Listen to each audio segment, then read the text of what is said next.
El mundo cambia muy deprisa y a muchos los cambios tecnológicos, las nuevas formas de trabajar, de relacionarnos, nos pueden pillar descolocados. Si a eso le añadimos que cada día surgen nuevas propuestas, empresas, aplicaciones, gadgets, pues llega un punto en que si somos profesionales o empresas debemos saber o por lo menos estar informados sobre si vamos a tener problemas legales por no hacer las cosas correctamente. Así es que hoy hemos querido invitar a dos abogadas, ellas son las fundadoras de Avatic, para que nos ilustren sobre posibles errores a evitar y asesorarnos sobre un tema que a veces no siempre le dedicamos las horas necesarias. No sé si estáis de acuerdo conmigo de que a veces las empresas no le dedican ni el tiempo ni el dinero suficiente para evitar problemas. Muy buenas tardes a Vanessa Alarcón y Ana Vega. Hola, buenas tardes. Hola, buenas tardes. Pues a ver, desde mi punto de vista, sí que a veces las empresas en este país tienden un poco a decir, mientras no me pillen, no voy a adoptar una serie de medidas, ¿no? Por otro lado, sí que también puede ser que exista alguna empresa que lo tenga muy presente y haga todos los trámites. Hemos visto un poco de todo, la verdad. Bueno, de mi parte, comentarles que siendo emprendedor necesitas cumplir varios requisitos legales. Vamos a enunciarlos y luego dentro del trayecto de esta intervención iremos mencionando los aspectos más relevantes. A ver, lo primero que hay que tener en cuenta es el socio con el que vais a estar, fijar las condiciones, la negociación, la participación dentro de la sociedad. Esto va reflejado en un documento que se llama el Pacto de Socios. Es importante que se realice, se firme, se negocie, se estructure en el momento de constitución de la sociedad. También se puede escoger el tipo de sociedad en función de los objetivos del proyecto empresarial que se está creando.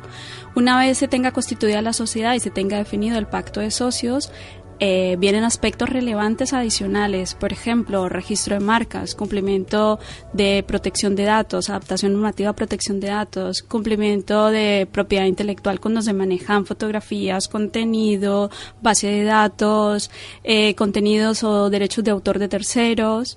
Luego hay otro aspecto relevante y es la contratación que vamos a realizar con terceros, contratación de software, contratación para diseño de contenidos o para contratación de empleados, por ejemplo, que también aplica directamente. Estos son, entre otros aspectos, los más relevantes para cuando se está iniciando un proyecto empresarial. ¿Y a vosotras os vienen las empresas y os dicen, mira, vamos a montar un e-commerce o una startup que lo que va a hacer es una aplicación para determinados servicios y le hacéis un listado de todas las cosas que necesitan?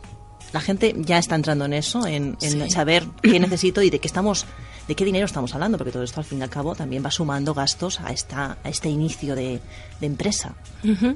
Sí, lo que hacemos nosotras es reunirnos siempre con el cliente para ver qué es lo que realmente necesita, porque a veces tienen una idea y luego se encuentran que necesitan otra cosa.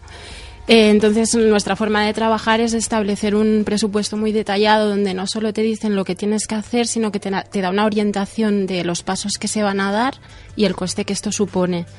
Y a partir de ahí, pues una vez determinado lo que necesita el emprendedor, le acompañamos en todo el proceso. A la hora de acompañarlo, pues le enseñamos un poco qué es lo que tiene que hacer y por qué, explicándole muy bien por qué tiene que hacer lo que tiene que hacer, vamos. Porque luego aparte también imagino que las normativas se modifican y van cambiando y también es importante estar informado. Sí. Es decir, que tener un gabinete jurídico, un abogado de confianza que te alerte de posibles cambios también es interesante tenerlo en cuenta. Así es.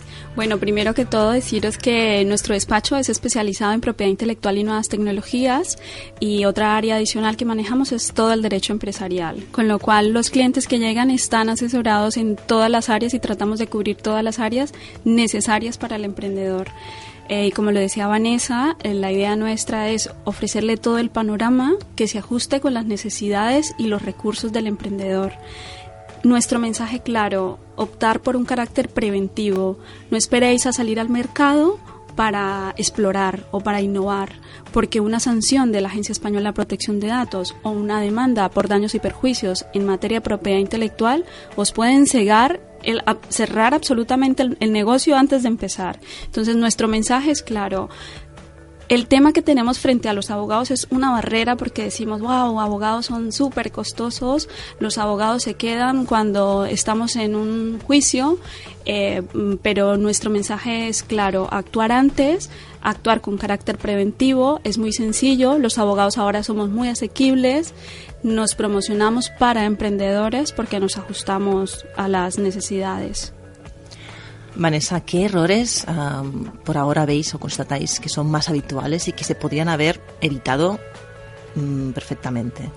Pues muchas veces el problema que sucede es que empiezan con el proyecto y no han determinado lo que comentaban antes Ana. El tema del pacto de socios es fundamental. Regular en un documento privado antes de formalizar cualquier cosa cómo va a actuar cada socio en este proyecto, qué beneficios va a obtener, qué tareas va a llevar a cabo, porque si no a la larga esto nos puede llevar a malos entendimientos entre pues, los formantes del proyecto. Este es uno de los errores que yo creo que es el más habitual. Sí, bueno, y aparte de comentarles un tema de experiencia, cuando se está emprendiendo, pues nos dividimos las tareas y decimos, ven, tú pues coge el dominio, tú contrata el hosting y la factura queda a nombre de terceras personas. La sociedad es una, porque es la Constitución y es una persona jurídica ficticia, compuesta por personas naturales, pero la titularidad de estos derechos está a nombre de los socios, con lo cual en ese pacto de socios se debe fijar esa cesión de esos derechos que se están adquiriendo a título personal.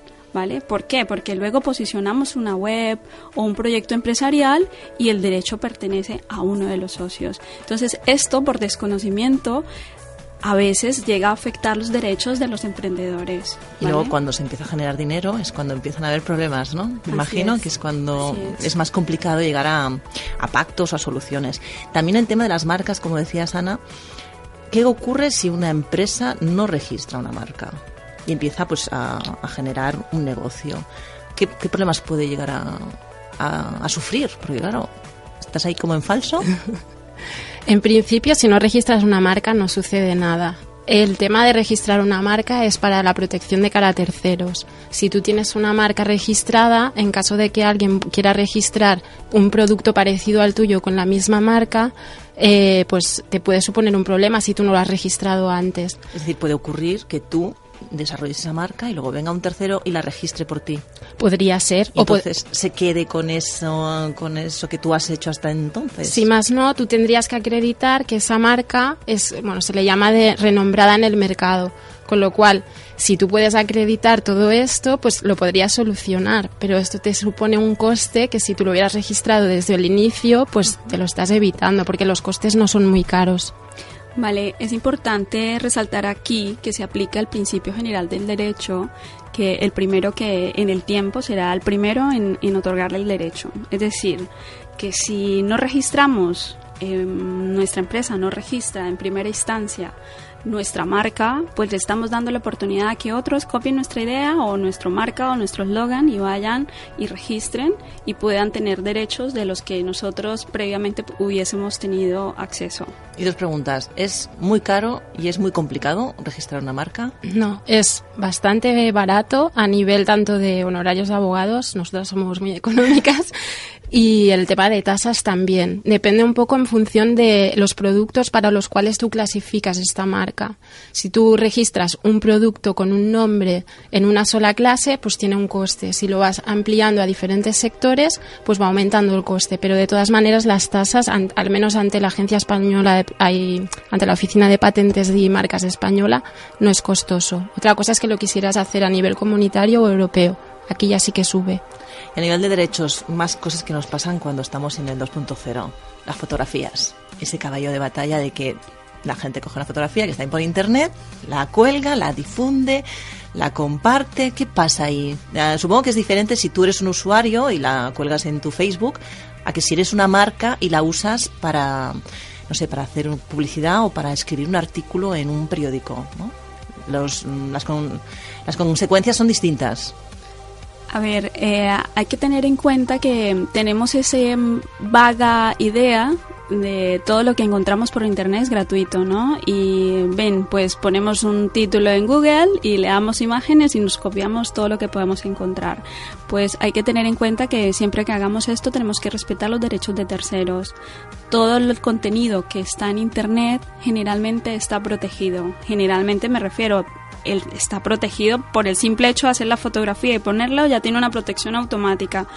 Pero en algunos casos tenemos que consultar las condiciones que ha puesto el autor dentro de la página web donde se publica. El Creative Commons, que es una manera de decir cómo puedes usar el contenido o la fotografía, sencillamente cuando vamos a bancos de fotos, de fijarnos el tipo de licencia, cómo puedo llegar a usar esa licencia, si lo puedo usar para un contenido comercial que generalmente lo utilizan las marcas o las empresas. Esa es la diferencia básicamente entre la responsabilidad para la empresa y la responsabilidad para las personas naturales, ¿no? Porque las empresas generalmente cuando publican un artículo están haciendo marketing dentro de su blog, ¿vale?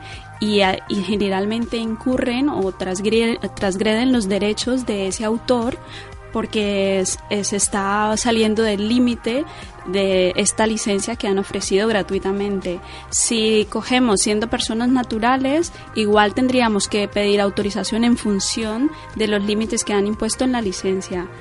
No obstante, lo que se recomienda en las dos vías es mirar el efecto comercial. Hay excepciones, por ejemplo, a título académico puedes utilizar algunas fotografías si la licencia igual lo permite, pero todo está en los límites que ponen los autores, ¿vale? Y eso no debemos nunca olvidarlo.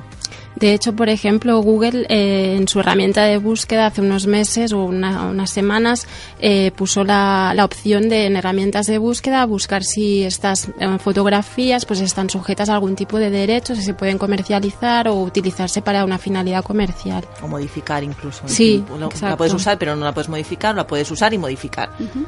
Bueno, y importante resaltar el perjuicio que puede acarrear si yo uso una imagen de un tercero y no le pido autorización. Esa persona puede demandarme por los daños y perjuicios, por ese daño emergente y el lucro cesante, es decir, lo que dejó de recibir por el uso de esa fotografía o lo que yo estoy recibiendo como empresa por explotar una imagen o un derecho de tercero, ¿vale? Es muy importante tener en cuenta esto porque una demanda de esta puede ser cuantiosa en función de quién sea el mercado donde va dirigido y en especial si se trata de una persona jurídica, una empresa. Otra cosa que también tenemos que tener en cuenta, las condiciones legales, por ejemplo, que se utilizan o se difunden cuando decidimos hacer un concurso o un sorteo, que es la cosa como más habitual que ocurre en redes sociales, pero que hay como unas bases legales que hay que emitir. ¿Y quién las redacta? A ver, en teoría lo más lógico es que lo hiciera alguien que tuviera formación como mínimo jurídica, ¿no? Y que supiera pues redactar en función de las necesidades del cliente qué es lo que tiene que contemplar estas bases. Pero independientemente de que tengamos unas bases establecidas y que las podamos colgar en nuestra red social o en nuestro perfil de la red social, lo que deberíamos hacer es si el concurso que queremos promover está sujeto a algún tipo de normativa, porque puede implicar que la normativa suponga el pago de alguna tasa, por ejemplo. ¿Y es la diferencia entre concurso y sorteo? Es decir, ¿o no? ¿O es cuando es un concurso que se supone que hay que votar o que hay que Habría elegir? que ver el tipo de concurso sorteo en este caso y ver qué normativa se le podría aplicar. Y en el tema, por ejemplo, que también es una de las prácticas más habituales, que es la gente cuando llega a una web, puedas registrarte, dar tus datos para recibir newsletters, o sea, estás un poco cediendo parte de tu información.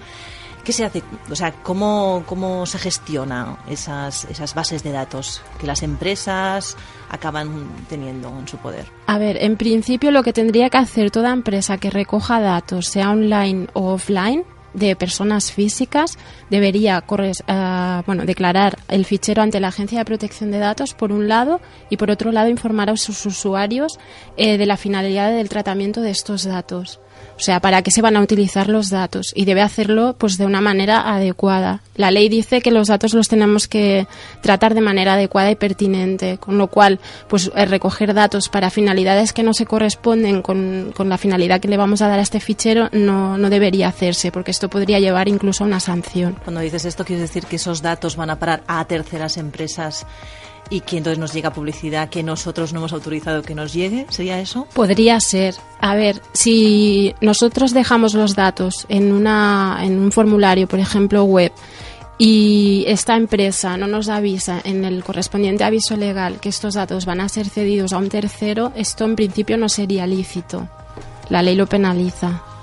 Otra práctica también, por ejemplo, es que es muy fácil dejar los datos, pero que luego eliminarlos de esa base de datos es mucho más complicado. ¿Eso cómo se puede gestionar bien?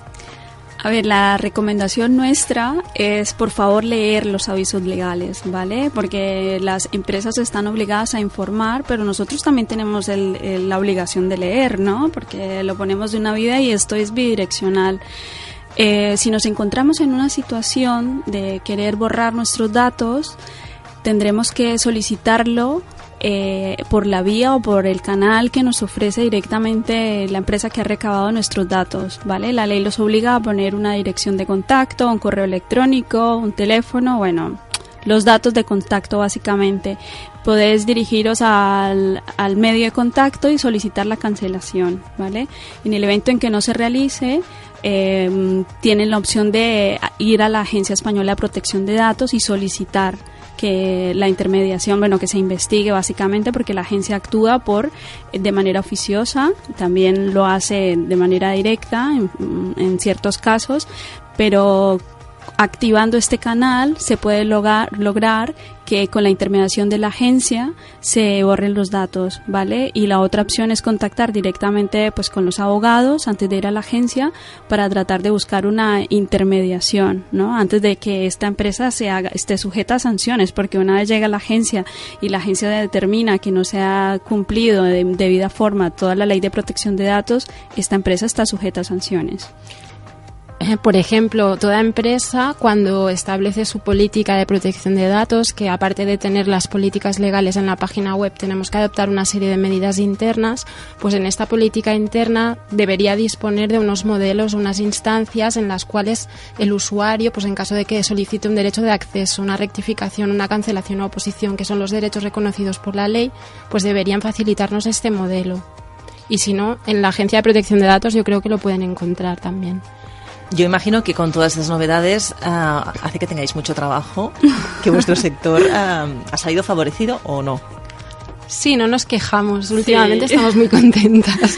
Bueno, es un sector que se mueve, es un sector que está muy implicado con las nuevas tecnologías y que requiere el apoyo constante de esta área del derecho. Yo, si os parece, os invito a que volváis otro día, pero para hablar precisamente de vuestro sector y de las redes sociales, pero más específicamente para vosotras, porque vosotras sois activas, tenéis una presencia y supongo que os beneficia, pero no siempre es así. Hay muchos otros colegas que lo ven con un poco de reticencia, ¿no? Uh-huh. Entonces, valdría la pena que vinierais otro día para contarnos qué presencia, qué tono, qué mensaje hay que lanzar desde los perfiles de abogados o de bufets para, no sé si tener más clientes o una reputación online, no sé cómo lo veis. Sí, todo sirve, en realidad. Al final todo suma. Sí, todo suma. Pues un placer teneros hoy aquí, Vanessa, Ana, y os invito a que vengáis en otra ocasión y hablemos de este interesante tema que es la legalidad en el 2.0. Gracias. Genial, muchas gracias a vosotros.